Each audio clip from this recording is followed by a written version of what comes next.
नमस्कार दोस्तों, अगर आप भी रॉयल चैलेंजर्स बेंगलुरु और सनराइजर्स हैदराबाद के बीच खेले गए टाटा आईपीएल के पहले एवं सबसे रोमांचक महामुकाबले को देखने के बाद खुश हैं, तो हमारी इस वीडियो को दिल से एक लाइक जरूर कीजिए। आज हमारी इस वीडियो का लाइक टारगेट सिर्फ 400 लाइक है, तो दिल से लाइक करना नहीं भूलिए दोस्तों। आईपीएल के पहले एवं सबसे रोमांचक सांसों को रोक देने वाला महामुकाबला आज टाटा आईपीएल के इतिहास की दो सबसे खतरनाक टीमों के बीच खेला गया, जहां पर आज रजत पाटीदार की कप्तानी वाली रॉयल चैलेंजर्स बेंगलुरु के सामने ईशान किशन की कप्तानी वाली सनराइजर्स हैदराबाद की team M Chinnaswamy stadium Bengaluru के होम ग्राउंड पर मौजूद थी। आरसीबी के नए कप्तान रजत पाटीदार ने जैसे ही टॉस जीता, उन्होंने बिना देर किए गेंदबाजी चुन ली। एकदम दमदार और कॉन्फिडेंट फैसला, सोच साफ थी। छोटे मैदान पर पहले रोकेंगे, फिर आराम से पीछा करेंगे। लेकिन सामने थे अभिषेक शर्मा और ट्रेविस हेड, और इन दोनों का मतलब ही है तूफान आने वाला है। एम चिन्नास्वामी स्टेडियम की वो शाम 2026 के इस बड़े मुकाबले की शुरुआत के साथ ही बिजली जैसी चमकने लगी। स्टेडियम में शोर ऐसा कि दिल की धड़कनें भी तेज हो जाएं। आरसीबी की तरफ से डेब्यू कर रहे तेज गेंदबाज जैकब डफी ने गेंद थामी और पहली ही गेंद से इशारा दे दिया, आज मैं कुछ खास करने आया हूँ। तीसरी गेंद पर उन्होंने ऐसी खतरनाक इन स्विंगर डाली कि अभिषेक पूरी तरह चकमा खा गए। जोरदार अपील हुई, कप्तान ने तुरंत रिव्यू लिया, लेकिन किस्मत ने साथ दिया और अभिषेक बच निकले। अब बस फिर क्या था, अगली ही गेंद पर उन्होंने जवाब ऐसा दिया कि गेंद मिड विकेट के ऊपर से रॉकेट बनकर सीधा स्टैंड में जा गिरी। 2026 का पहला छक्का, और वो भी स्टाइल में। दूसरे ओवर में भुवनेश्वर कुमार आए और उनकी स्विंग ने ट्रेविस हेड को फंसा ही दिया था। एज लगा, स्लिप के पास से गेंद निकल गई और 4 रन मिल गए। किस्मत है भाई, आज हैदराबाद के साथ भी थी, लेकिन असली कहानी तो तीसरे ओवर में लिखी गई, और वो भी पूरी फिल्मी अंदाज में। जैकब डफी ने आग उगलनी शुरू कर दी। पहली ही गेंद तेज बाउंसर अभिषेक शर्मा गड़बड़ा गए, बल्ले का किनारा लगा और गेंद हवा में पीछे खड़े जितेश शर्मा ने आराम से कैच पकड़ लिया। पहला झटका, हेड ने बीच में चौका मारकर थोड़ी राहत ली, लेकिन डफी आज किसी और ही मूड में थे। ओवर की आखिरी गेंद पर फिर से रफ्तार का जादू, गेंद हवा में गई और इस बार फिल सॉल्ट ने डीप में शानदार कैच लपक लिया। 2 ओवर में 2 बड़े विकेट मैच का पूरा रंग बदल गया। अब हैदराबाद संभल भी नहीं पाई थी कि 5वें ओवर में फिर वही कहानी। डफी ने नीतीश कुमार रेड्डी को ऐसी तेज बाउंसर डाली कि वो टाइम ही नहीं कर पाए। पुल करने गए, लेकिन गेंद सीधा मिड विकेट पर खड़े फील्डर के हाथों में। तीसरा झटका, पावर प्ले खत्म होने से पहले ही हैदराबाद की हालत पतली हो चुकी थी और चिन्नास्वामी में आरसीबी के फैंस का शोर आसमान छू रहा था। ऐसा लग रहा था मैच यहीं खत्म हो जाएगा, लेकिन क्रिकेट है, यहाँ कहानी कभी सीधी नहीं चलती। और तभी एंट्री होती है ईशान किशन की, एकदम हीरो वाली एंट्री। आते ही उन्होंने बता दिया कि अभी पिक्चर बाकी है। उन्होंने अभिनंदन सिंह के ओवर को टारगेट किया और ऐसा हमला बोला कि गेंदबाज की हालत खराब। 2 गगनचुंबी छक्के, एक जोरदार चौका और देखते ही देखते 16 रन। ईशान के इस तूफानी अंदाज ने मैच की पूरी हवा बदल दी। जो टीम कुछ देर पहले मुश्किल में थी, वही अब वापसी करती नजर आने लगी। पावर प्ले खत्म होते होते स्कोर पहुंच चुका था 62 रन और मुकाबला अब पूरी तरह खुल चुका था, जिससे मैच में फिर से जान आ गई। 7वें ओवर में कप्तान रजत पाटीदार ने रोमारियो शेफर्ड को आक्रमण पर लगाया, लेकिन यहाँ ईशान किशन और नए बल्लेबाज हेनरिक क्लासन ने अपने हाथ खोलने शुरू कर दिए थे। ईशान ने शेफर्ड की एक शॉर्ट पिच गेंद पर स्टाइलिश तरीके से बैकवर्ड पॉइंट की दिशा में एक कलात्मक चौका जड़ा, तो वहीं दूसरी ओर खड़े हेनरिक क्लासन ने अपनी बाहुबली ताकत का प्रदर्शन करते हुए शेफर्ड की 2 लगातार फुल लेंथ गेंदों पर 2 लाजवाब और तकनीकी रूप से त्रुटिहीन ऑफ ड्राइव लगाकर गेंद को बाउंड्री के बाहर पहुंचा दिया। 8वें ओवर में अभिनंदन सिंह एक बार फिर महंगे साबित हुए, जब ईशान ने उनकी एक धीमी शॉट गेंद को पहले ही भांप लिया और उसे मिड विकेट के ऊपर से किसी भीमकाय प्रहार की तरह पुल करते हुए सीधे दर्शकों के बीच पहुंचा दिया। इन दोनों की इस प्रलयकारी बल्लेबाजी की बदौलत ईशान और क्लासन के बीच मात्र कुछ ही ओवरों में 50 रनों की एक महत्वपूर्ण और ऐतिहासिक साझेदारी भी पूरी हो गई, जिसने आरसीबी के खेमे में चिंता की लहरें पैदा कर दी। एम चिन्नास्वामी स्टेडियम की वह शाम अब एक ऐसे मोड़ पर पहुंच चुकी थी, जहां रनों की रफ्तार और विकेटों की जंग के बीच रोमांच अपने चरम पर था। आरसीबी के कप्तान रजत पाटीदार ने अपनी रणनीति में बदलाव करते हुए 9वें और 10वें ओवर में अपने प्रमुख स्पिनर्स को आजमाया। अनुभवी कृणाल पांड्या और मिस्ट्री स्पिनर सुयश शर्मा को गेंद थमाई गई, जिनका मुख्य उद्देश्य न केवल रनों की उस बहती गंगा पर लगाम लगाना था, बल्कि एक विकेट निकालकर हैदराबाद को दबाव में डालना भी था। कृणाल पांड्या ने अपनी सटीक लाइन और लेंथ से बल्लेबाजों को बांधने की भरपूर कोशिश की और अपने पहले ओवर में मात्र 5 रन देकर आरसीबी के प्रशंसकों में वापसी की एक नई उम्मीद जगाई। लेकिन दोस्तों, दूसरी तरफ क्रीज पर खड़े सनराइजर्स हैदराबाद के कप्तान ईशान किशन आज चिन्नास्वामी के असली और निर्विवाद हीरो बनने का मन बना चुके थे। ईशान किशन ने सुरेश शर्मा की फिरकी को बहुत ही बारीकी से पढ़ना शुरू किया और उनकी गेंदों पर अपनी अद्भुत टाइमिंग, शानदार प्लेसमेंट और कलाइयों के जादू का ऐसा बेहतरीन नमूना पेश किया कि आरसीबी के फील्डर्स केवल गेंद को सीमा रेखा के बाहर जाते हुए देखने के अलावा कुछ नहीं कर पा रहे थे। जब पारी का 12वां ओवर शुरू हुआ और सुरेश शर्मा एक बार फिर आक्रमण पर आए, तो किसी ने नहीं सोचा था कि यह ओवर पूरे मैच का रुख और मोमेंटम पूरी तरह से हैदराबाद की ओर मोड़ देगा। इस ओवर की पहली ही गेंद सुयश ने एक गोली जैसी गोगली डालने की कोशिश की, लेकिन वह थोड़ी फुल लेंथ रह गई। ईशान ने बिजली जैसी फुर्ती दिखाते हुए सीधे बल्ले से एक ऐसा करारा प्रहार किया कि गेंद रॉकेट की रफ्तार से डाउन द ग्राउंड बाउंड्री पार चली गई। इस शानदार चौके के साथ ईशान किशन ने चिन्नास्वामी के गूंजते शोर के बीच अपना एक यादगार और बेमिसाल अर्धशतक स्टाइल में पूरा किया। लेकिन ईशान किशन का तूफान यहीं थमने वाला नहीं था। अर्धशतक पूरा करने के बाद उनका आत्मविश्वास 7वें आसमान पर पहुंच चुका था। सुयश की अगली ही गेंद पर ईशान ने फिर से वही गलती पकड़ी। इस बार लेंथ थोड़ी बाहर थी, लेकिन ईशान ने अतिरिक्त कवर के ऊपर से एक और कड़क चौका झड़कर आरसीबी के खेमे में सन्नाटा पसार दिया। सुयश शर्मा पूरी तरह से दबाव में नजर आ रहे थे और उन्होंने तीसरी गेंद पर फिर वही गलती दोहराई, जिस पर ईशान ने बैकवर्ड स्क्वायर लेग की दिशा में अपनी कलाइयों के सहारे एक और कलात्मक चौका बटोर लिया। इस ओवर की अंतिम गेंद पर भी ईशान ने रहम नहीं दिखाया और एक और करारा चौका लगाकर इस अकेले ओवर से कुल 16 रन बटोर लिए। इस ओवर ने आरसीबी के गेंदबाजों के मनोबल को पूरी तरह से हिलाकर रख दिया था। पारी के 12 ओवरों की समाप्ति के बाद सनराइजर्स हैदराबाद का स्कोर अब 3 विकेट के नुकसान पर 105 रन के एक मजबूत और प्रभावशाली आंकड़े तक पहुंच चुका था। कप्तान ईशान किशन मात्र 31 गेंदों पर 59 रनों की एक विध्वंसक और आतिशी पारी खेल रहे थे, जिसमें उनकी बल्लेबाजी की धार साफ नजर आ रही थी। उनके इस स्कोर में अब तक 8 शानदार चौके और 2 गगनचुंबी शामिल हो चुके थे। दूसरे छोर पर दुनिया के सबसे खतरनाक फिनिशर हेनरिक क्लासन भी 18 गेंदों पर 23 रन बनाकर ईशान का बखूबी और सूझबूझ के साथ साथ निभा रहे थे। चिन्नास्वामी की वह सपाट और बल्लेबाजी के लिए स्वर्ग मानी जाने वाली पिच पर अब हैदराबाद की टीम एक विशालकाय और हिमालय स्कोर की ओर तेजी से अग्रसर थी। आरसीबी के गेंदबाज अब मैदान के बीचों बीच इकट्ठे होकर विकेट 13वें ओवर में गेंदबाजी के लिए आए कृणाल पांड्या, लेकिन उनके स्वागत में क्लासन ने पहली ही गेंद पर एक जूसीफुल टॉस को मिड विकेट के ऊपर से स्टैंड्स में पहुंचा दिया। इसी ओवर की 5वीं और 6ठी गेंद पर ईशान किशन ने अपना रौद्र रूप दिखाया। उन्होंने कृणाल की राउंड आर्म गेंदों को भांप लिया और लगातार 2 गगनचुंबी झड़कर आरसीबी के खेमे में खलबली मचा दी। यहाँ से ऐसा लग रहा था कि हैदराबाद 220 के पार जाएगी, लेकिन तभी 14वें ओवर में रोमारियो शेफर्ड ने एक बड़ा दांव खेला। उन्होंने क्लासन को एक शॉर्ट पिच गेंद पर फंसाया। फील सॉल्ट ने बाउंड्री पर एक विवादास्पद लेकिन शानदार कैच पकड़ा। थर्ड अंपायर ने काफी देर तक रिप्ले देखा और अंत में क्लासन को 31 रनों के निजी स्कोर पर पवेलियन लौटना पड़ा। एम चिन्नास्वामी स्टेडियम का मैदान उस वक्त किसी रणभूमि जैसा प्रतीत हो रहा था, जहां हर बीतती गेंद के साथ भाग्य की लकीरें बदल रही थी। हेनरिक क्लासन के एक विवादास्पद और बड़े विकेट के गिरने के बाद नए बल्लेबाज सलील अरोड़ा ने मैदान पर कदम रखते ही अपनी आक्रामकता का परिचय दिया और आते ही एक गगनचुंबी झड़कर यह जता दिया कि सनराइजर्स हैदराबाद का इरादा अभी भी रनों की सुनामी लाने का है। लेकिन आरसीबी के मिस्ट्री स्पिनर सुयश शर्मा आज किसी और ही योजना के साथ आए थे। 15वें ओवर में सुयश ने अपनी जादुई उंगलियों का ऐसा कमाल दिखाया कि सलील अरोड़ा उनकी एक साधारण सी दिखने वाली हाफ ट्रैकर गेंद पर गच्चा खा गए और अपना विकेट गंवा बैठे। मैच अब उस नाजुक मोड़ पर पहुंच चुका था जहां से आरसीबी की वापसी की संभावना साफ दिखाई दे रही थी। लेकिन दोस्तों, मैदान पर अभी भी पॉकेट डायनामाइट और हैदराबाद के कप्तान ईशान किशन अंगद के पैर की तरह जमे हुए थे। उनका साथ देने के लिए युवा और जोश से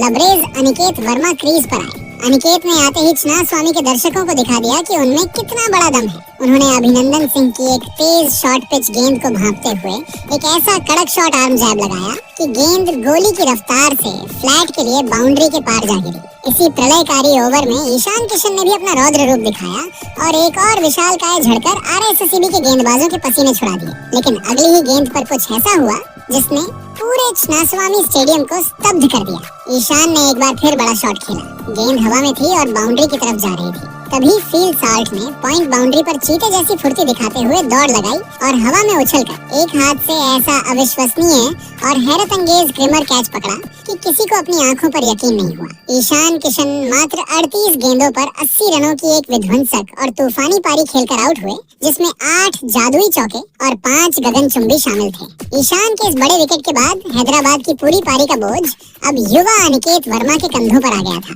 17वें ओवर में जब रोमारियो शेफर्ड ने हर्ष दुबे को चकमा देकर आउट किया और हैदराबाद को 7वां झटका दिया तो लगा कि अब पारी सिमट जाएगी, लेकिन अनिकेत वर्मा आज किसी और ही मिट्टी के बने थे। 18वें ओवर में उन्होंने भारत के सबसे अनुभवी गेंदबाज भुवनेश्वर कुमार के खिलाफ ऐसी हिम्मत दिखाई जिसकी उम्मीद किसी ने नहीं की थी। अनिकेत ने भुवी की एक घातक स्लोअर बाउंसर पर बड़ी ही चतुराई से एक बेहतरीन रैंप शॉट खेला और कीपर के ऊपर से चौका बटोर लिया। इसी ओवर में एक ऐसा नाटकीय क्षण आया जिसने मैच का रुख पलट दिया। लॉन्ग ऑन मफ पर खड़े किंग विराट कोहली से अनिकेत का एक बेहद आसान सा कैच छूट गया। कोहली जैसा दिग्गज जब कैच छोड़ता है तो उसकी कीमत पूरी टीम को चुकानी पड़ती है और अनिकेत ने इस मिले हुए जीवन दान का भरपूर और निर्दयी फायदा उठाया। पारी का 19वां ओवर लेकर आए रोमारियो शेफर्ड और यह ओवर इस पूरे मैच का सबसे महंगा और निर्णायक ओवर साबित हुआ। अनिकेत वर्मा ने शेफर्ड की दूसरी गेंद को अपनी पूरी ताकत से लॉन्ग ऑन के ऊपर से 100 मीटर के एक भीमकाई के लिए भेज दिया। अगली गेंद पर उन्होंने अपनी कलाइयों का जादू दिखाया और एक शानदार अपर कट लगाकर चौका बटोरा। अनिकेत यहीं नहीं रुके, उन्होंने चौथी गेंद पर फिर से शेफर्ड की लेंथ को पकड़ा और एक और गगनचुंबी झड़कर चिन्नास्वामी में कोहराम मचा दिया। अनिकेत वर्मा ने मात्र 18 गेंदों पर 43 रनों की एक ऐसी आतिशी और साहसी पारी खेली जिसने हैदराबाद के स्कोर को 200 के पार पहुंचाने में सबसे बड़ी भूमिका निभाई। हालांकि इसी ओवर की आखिरी गेंद पर वे एक और बड़ा शॉट खेलने के प्रयास में लॉन्ग ऑफ पर विराट कोहली को कैच थमा बैठे, लेकिन आउट होने से पहले वे अपना काम बखूबी कर चुके थे और हैदराबाद को एक ऐसी स्थिति में पहुंचा दिया था जहां से वे आरसीबी को कड़ी चुनौती दे सके। पारी के बिल्कुल अंतिम ओवर में अनुभवी और स्विंग के सुल्तान भुवनेश्वर कुमार ने अपनी पूरी चतुराई और अनुभव झोंक दिया। उन्होंने अपनी सटीक यॉर्कर और धीमी गेंदों के मिश्रण से जयदेव उनादकट और डेविड पायने जैसे पुछले बल्लेबाजों को हाथ खोलने का एक भी मौका नहीं दिया। भुवी की उस कसी हुई गेंदबाजी का ही नतीजा था कि सनराइजर्स हैदराबाद की टीम अपनी पारी का अंत बड़े धमाके के साथ नहीं कर सकी। फिर भी हैदराबाद ने निर्धारित 20 ओवरों की समाप्ति पर स्कोर बोर्ड पर 201 रनों का एक विशालकाय और चुनौतीपूर्ण स्कोर खड़ा कर दिया, जिसके बाद अब आरसीबी की टीम इस हिमालय लक्ष्य का पीछा करने उतरी। बेंगलुरु की ओर से किंग विराट कोहली और विस्फोटक फिल साल्ट की आक्रामक जोड़ी मैदान पर उतरी और पहले ही ओवर में गेंदबाजी करने आए नीतीश कुमार रेड्डी के खिलाफ फील साल्ट ने अपना रौद्र रूप दिखाया। साल्ट ने तीसरी गेंद पर एक कड़क चौका जड़ा और फिर 5वीं गेंद पर कवर्स के माध्यम से एक और चौका बटोरकर आरसीबी को विस्फोटक शुरुआत दिलाई। एम चिन्नास्वामी स्टेडियम की वह शाम अब एक ऐसे ऐतिहासिक रन चेज की गवाह बन रही थी जिसे सदियों तक बेंगलुरु के क्रिकेट गलियारों में याद रखा जाएगा। पारी का दूसरा ओवर लेकर आए सनराइजर्स हैदराबाद के सबसे अनुभवी और चतुर गेंदबाज जयदेव उनादकट ने अपनी पहली ही गेंद पर वह जादुई कट्टर डाली कि आरसीबी के विस्फोटक ओपनर फील्ड साल्ट बड़ा शॉट खेलने के लालच में अपना नियंत्रण खो बैठे और अपना बहुमूल्य विकेट गंवा दिया। पूरा स्टेडियम एक पल के लिए सन्न रह गया, लेकिन असली रोमांच और शोर की सुनामी तो तब आई जब मैदान पर बेंगलुरु के अपने स्थानीय लड़के देवदत्त पडिक्कल का शाही आगमन हुआ। पडिक्कल ने अपनी पहली ही गेंद पर उनादकट की रफ्तार का इस्तेमाल करते हुए एक ऐसा स्टाइलिश कलाइयों के जादू से भरा फ्लिक शॉट खेला कि गेंद सीधे दर्शकों के बीच के लिए जा गिरी। इस एक शॉट ने चिन्नास्वामी के हजारों दर्शकों को पागलपन की हद तक झूमने पर मजबूर कर दिया। इसके बाद तो जैसे चिन्नास्वामी के मैदान पर चौकों और की ऐसी मूसलाधार और निर्दयी बारिश शुरू हुई कि हैदराबाद के गेंदबाज पनाह मांगने लगे। चौथे ओवर में रफ्तार के सौदागर डेविड पायने के खिलाफ पडिक्कल ने अपना वह रौद्र रूप दिखाया जिसने उनकी क्लास को दुनिया के सामने उन्होंने पायने की गेंदों पर लगातार एक गगनचुंबी और एक कड़क चौका जड़ा और फिर ओवर की आखिरी गेंद पर एक कलात्मक नजाकत भरा फ्लिक शॉट खेलकर आरसीबी के स्कोर को मात्र 4 ओवरों में 50 रनों के जादुई आंकड़े के पार पहुंचा दिया।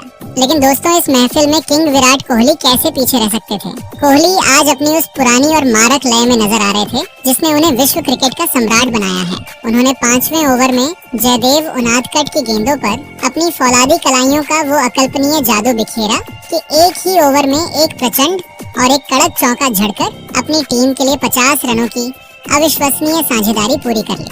चिन्नास्वामी का कोना कोना उस वक्त केवल कोहली के गगन भेदी नारों से गूंज रहा था। पारी के 7वें ओवर में जब हर्षल पटेल आक्रमण पर आए तो देवदत्त पडिक्कल आज किसी अलग ही ग्रह के बल्लेबाज लग रहे थे। उन्होंने मात्र 24 गेंदों पर अपना एक ऐतिहासिक अर्धशतक पूरा किया। इसी ओवर में मैच का सबसे निर्णायक मोड़ आया जब विराट कोहली ने एक ऊंचा शॉट खेला, लेकिन लॉन्ग ऑन पर खड़े हेनरिक क्लासन ने उनका एक बेहद आसान सा कैच टपका दिया। ये एक ऐसी हिमालयी भूल थी जो हैदराबाद को बहुत भारी पड़ने वाली थी। जीवन दान मिलने के बाद कोहली और भी खतरनाक हो गए। 9वें ओवर में आरसीबी ने 100 रनों का आंकड़ा पार कर लिया। पडिक्कल ने हर्ष दुबे के खिलाफ एक और आसमानी जड़ा, लेकिन इसी ओवर की चौथी गेंद पर वे एक और बड़ा प्रहार करने के प्रयास में लॉन्ग ऑन पर क्लासन को कैच थमा बैठे। पडिक्कल ने 26 गेंदों पर 61 रनों की एक प्रलयकारी, साहसी और मनोरंजक पारी खेली, जिसमें 7 चौके और 4 भीमकाए शामिल थे। पडिक्कल के आउट होने के बाद मैदान पर आरसीबी के नए और आत्मविश्वास से भरे कप्तान रजत पाटीदार का आगमन हुआ। पाटीदार ने आते ही अपनी पहली ही गेंद पर बैकवर्ड पॉइंट की दिशा में एक शानदार और कलात्मक चौका झड़कर अपने इरादे साफ कर दिए कि वे आज रुकने वाले नहीं हैं। 10वें ओवर में किंग कोहली ने हर्षल पटेल की गेंद पर अपना सिग्नेचर हिपेज शॉट खेला और स्क्वायर लेग के ऊपर से एक फ्लैट और बिजली की रफ्तार वाला जड़ा। विराट आज अपनी उसी प्राइम फॉर्म में थे जिसने उन्हें चेस मास्टर का खिताब दिया है। उन्होंने पाटीदार के साथ मिलकर रनों की गति को बुलेट की रफ्तार प्रदान कर दी।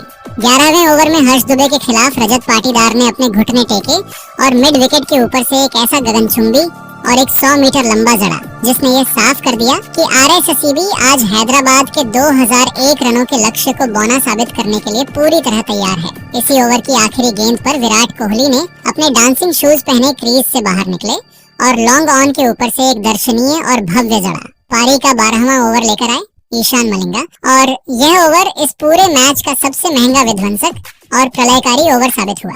कप्तान रजत पाटीदार ने मलिंगा की पहली ही गेंद पर अपनी बाजुओं की प्रचंड शक्ति दिखाई और गेंदबाज के सिर के ऊपर से एक कड़क और गोली की रफ्तार वाला चौका जड़ा। अगली 2 गेंदों पर तो पाटीदार ने चिन्नास्वामी में कोहराम ही मचा दिया। उन्होंने 2 लगातार भीमकाए और आसमानी झड़कर हैदराबाद के गेंदबाजी आक्रमण को पूरी तरह तहस नहस और दिशाहीन कर दिया। 12 ओवरों की समाप्ति के बाद आरसीबी का स्कोर 162 रन पर 2 विकेट के एक बेहद मजबूत और निर्णायक आंकड़े तक पहुंच चुका था। विराट कोहली 28 गेंदों पर 46 रनों की राजसी पारी खेलकर क्रीज पर डटे हुए थे, जबकि कप्तान रजत पाटीदार मात्र 11 गेंदों पर 31 रन ठोककर हैदराबाद के खेमे में सन्नाटा पसार चुके थे। आरसीबी को अब जीत के लिए अंतिम 48 गेंदों पर मात्र 40 रनों की दरकार थी और मैच पूरी तरह से उनके कब्जे में आ चुका था।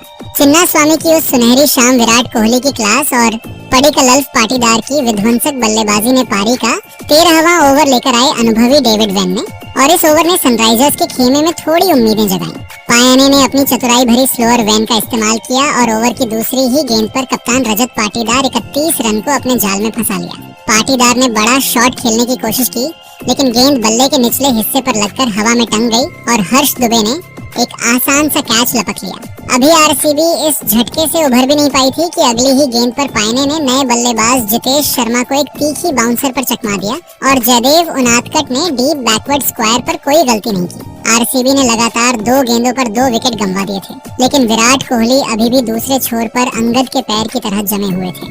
मैदान पर अब विराट कोहली का साथ देने आए दुनिया के सबसे खतरनाक फिनिशर टीम डेविड ने आते ही अपनी बाजुओं की प्रचंड शक्ति का ट्रेलर दिखाया। 14वें ओवर में जयदेव उनादकट के खिलाफ टीम डेविड ने एक वाइड कॉल पर रिव्यू लिया और सफल रहे, जिसने अंपायर के फैसले को बरकरार रखा।